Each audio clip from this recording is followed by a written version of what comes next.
Acheter le nouveau Sony A7R V, est-ce que c'est une bonne idée? Tu l'auras compris, j'ai craqué. Donc, voilà la bête. C'est dans cette boîte.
Honnêtement, je me suis vraiment renseigné en détail sur ce boîtier. J'ai lu énormément de reviews, j'ai regardé beaucoup de ses caractéristiques et il y a énormément d'éléments qui me donnent envie, qui me tentent sur ce boîtier et donc qui me poussent à passer du A7 III au A7R V.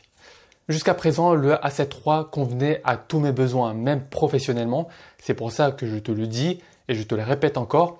Tu n'as pas besoin d'avoir le boîtier dernier cri pour réussir. Je pourrais très bien continuer à me contenter du Sony A7 III, mais comme mes moyens me le permettent, puisque je suis quand même bien installé actuellement et que ça marche plutôt bien pour moi dans la photo, eh ben, je peux me permettre de passer sur ce boîtier-là. Et il y a énormément de caractéristiques qui vont me faciliter la vie sur ce nouveau boîtier-là. Donc dans cette vidéo, je vais te dire exactement moi les éléments qui m'ont donné envie de passer sur ce boîtier-là. Je ne l'ai pas encore testé en détail, mais je ne manquerai pas de te faire une vidéo de retour d'expérience une fois que je l'aurai bien testé sur 1 mois, 2 mois, 3 mois pour te faire un réel retour d'expérience sur mes ressentis, sur la manière dont je perçois les différents éléments qui sont cités. Mais en tout cas, au vu des caractéristiques qui sont présentées par Sony, je crois que je ne pourrais pas être déçu. Tout d'abord, le premier élément le plus important qui m'a vraiment donné envie de passer sur ce boîtier-là, c'est le nouvel autofocus. Donc, il y a un nouveau processeur intégré basé sur l'intelligence artificielle qui permet de détecter tout type de sujet et le focus colle vraiment au sujet en particulier. Je peux te le dire, moi quand je suis parti acheter le boîtier en magasin, je l'ai pris en main, j'ai essayé de regarder au niveau du focus ce que ça donnait. Le focus colle vraiment bien au sujet. C'est vraiment incroyable. Et en plus, tu as différents types de sujets que tu peux suivre grâce à l'autofocus. Tu as tout d'abord la détection des humains avec une détection du visage et des yeux qui est nettement améliorée. Ensuite, tu as également le suivi des animaux, des oiseaux. Plus incroyable encore, avec le suivi des insectes. Bon, je ne pense pas avoir l'occasion de le tester parce que je ne suis pas vraiment focalisé sur les insectes, mais c'est quand même incroyable. Il y a aussi la détection des sujets en mouvement comme les voitures, les trains ou encore les avions.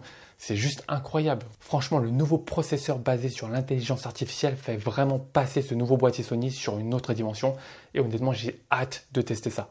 Donc ça, c'était le premier élément, le nouvel autofocus. Ensuite, deuxième élément qui, moi, m'a donné envie de passer sur ce boîtier, c'est la stabilisation 8 stop. C'est-à-dire que c'est beaucoup plus stabilisé et tu vas être capable de prendre des photos à 1 seconde et demie, par exemple, même voire 2 secondes si tu ne te trompes pas trop, ce qui est vraiment impossible avec mon ancien boîtier Sony A7 III. À partir du moment où tu veux prendre une photo à 1 seconde et demie, il y aura des tremblements inéluctablement.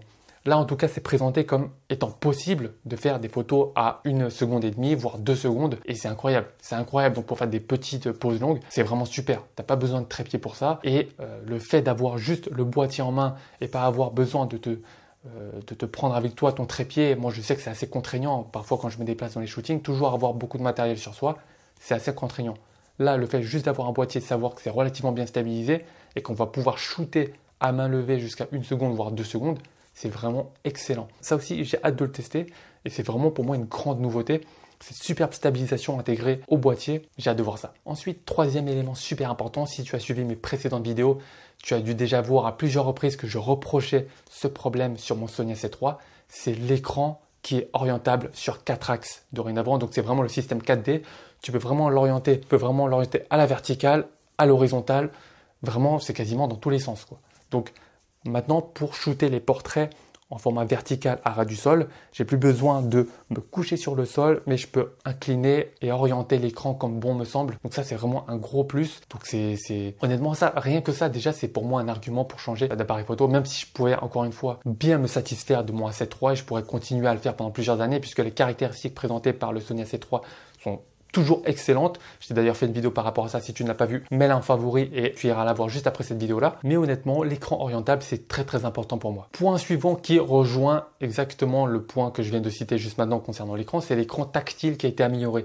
C'est un écran LCD de meilleure qualité et qui offre une meilleure visibilité en extérieur. Donc même par temps ensoleillé, j'avais un peu de mal avec tous les reflets qu'il y a sur le Sony A7 III. Maintenant, c'est censé être beaucoup mieux. On va voir ce que ça donne. Et aussi, le tactile est vraiment amélioré. Et lorsque je l'ai pris en main en magasin pour le tester, effectivement, j'ai regardé, les menus étaient beaucoup plus intuitifs. Tu pouvais appuyer directement en tactile sur l'écran, changer et naviguer sur les différents menus, c'est vraiment top. Donc ça, c'est aussi quelque chose qui va me changer la vie par rapport au A7 III. Point suivant, il y a une très grande possibilité de personnalisation. Il y a tout d'abord les différents boutons classiques C1, C2, C3, C4 que l'on peut personnaliser à sa guise, aussi bien en photo qu'en vidéo, mais il y a également maintenant les molettes qu'on peut ajouter en termes de personnalisation. Donc c'est toujours du gain de temps en plus sur le terrain, ne pas avoir à naviguer dans les menus pour retrouver tel ou tel élément à modifier. Pendant le shoot, tu peux le faire directement sur le boîtier et encore une fois en termes d'ergonomie, c'est vraiment top. Autre point aussi très très intéressant, la balance des blancs automatique est censée être plus précise et plus performante, notamment dans des conditions de basse lumière ou alors dans des conditions avec des lumières artificielles, comme tungstène par exemple. C'est censé être plus précis avec le capteur qu'il y a devant le boîtier et donc c'est vraiment quelque chose que j'ai envie de voir sur le terrain aussi, voir effectivement si la balance des blancs est plus précise, est beaucoup plus précise que ne l'était mon A7 III. Autre chose super aussi, moi qui fais quand même de la vidéo,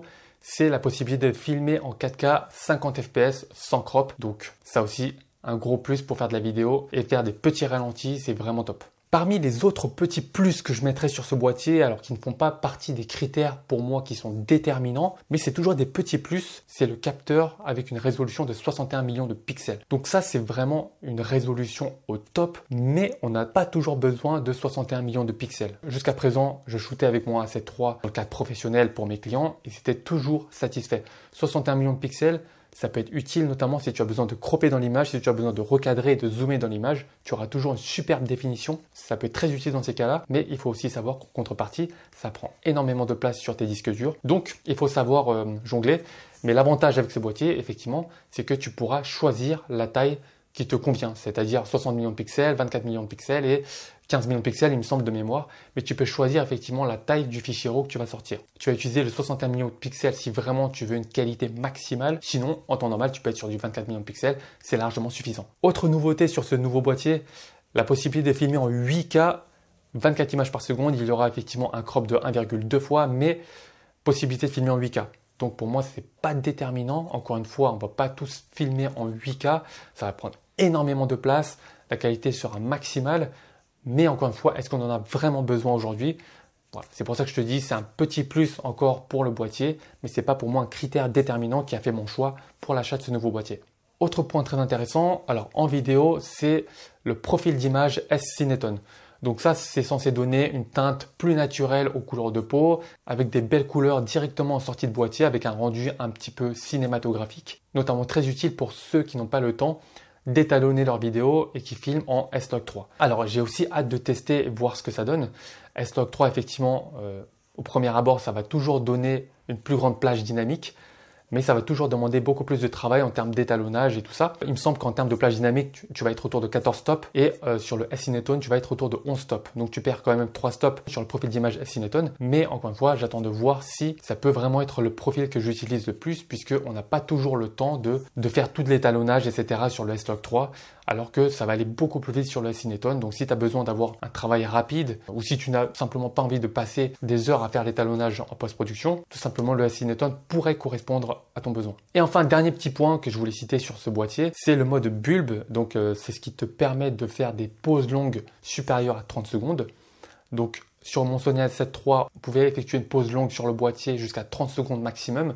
Et ensuite, il fallait passer en mode bulbe. En mode bulbe, il fallait soit rester le doigt appuyé sur le déclencheur tout le temps de la prise de vue, ce qui n'est pas top puisque ça va générer des micro-tremblements et sur des pauses longues, ça va se voir immédiatement. Ou alors avoir recours à une télécommande et donc utiliser la télécommande pour faire la pause longue en mode bulbe. Là, sur ce nouveau boîtier A7R5, c'est directement possible dans la caméra donc de faire des pauses longues supérieures à 30 secondes, donc en mode bulbe, sans avoir besoin de garder le doigt appuyé sur le déclencheur. Gain de confort maximal et pas non plus besoin d'avoir recours à une télécommande pour faire le mode bulbe.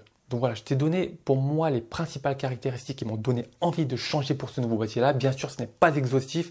Il y a d'autres choses, d'autres éléments à prendre en compte que je n'ai pas cités dans cette vidéo parce que ce serait beaucoup trop long.